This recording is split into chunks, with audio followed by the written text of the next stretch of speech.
It's August 6, 2022. This is the second instructional video for parents.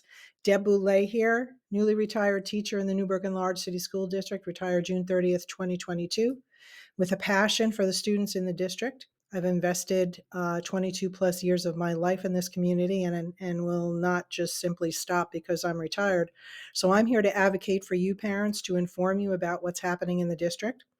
So the first video that I put out August 1st was in regard to air quality. If your child can't breathe, then there's no way they're learning. And so I talked to you about the problems in the district. I talked to you about how the district received a ton of money, $11 million, to fix these problems, and they are across all buildings. They're still there.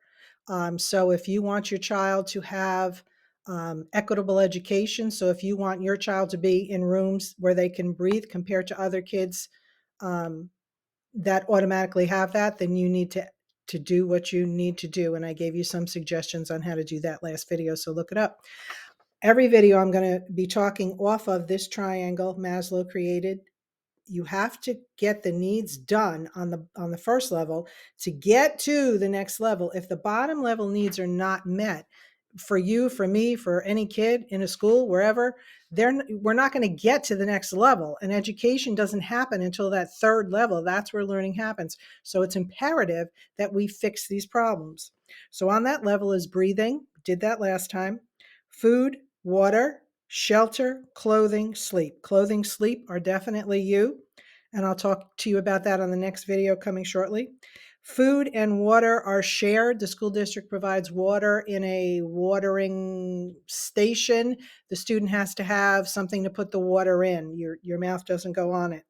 And then shelter would be partly that school building, which is what I'm here to talk about today. So when COVID happened, classrooms were to be cleaned twice a week with this machine that kind of looks like a riding mower. I don't know how else to describe it. And so the janitors would have to go into the rooms and steam and clean. And this would be after they dump the garbage, they clean the desks, et cetera, et cetera, et cetera. Things got really loosey-goosey when kids came back in. We went down to one time a week. In my building, it was a Friday. And so what happens is that after that cleaning is done, the janitor would put a seal on the door, half on one part of the door and half on the jamb, so that when a teacher came in on Monday morning, they could see that, okay, this is certifying that the room was clean. You would open the door and then pull those two things off. Okay. Unfortunately, that didn't happen consistently. There were times in my building when my room was not clean, where there was no seal. It would be reported every time. I reported every time.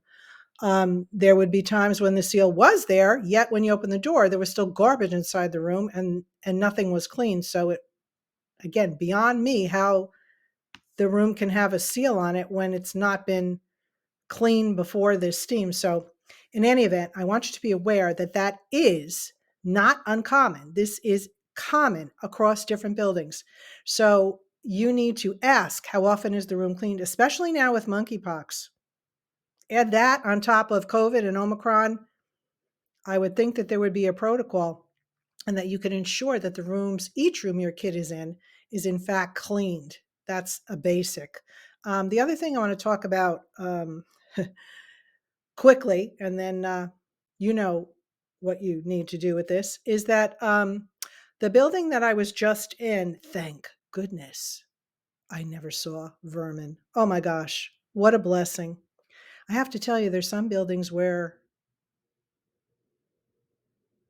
I'm trying to think of a politically correct way to say this, but I'm not about politics, so I'm just going to say it, where mice and worse would come out during class time.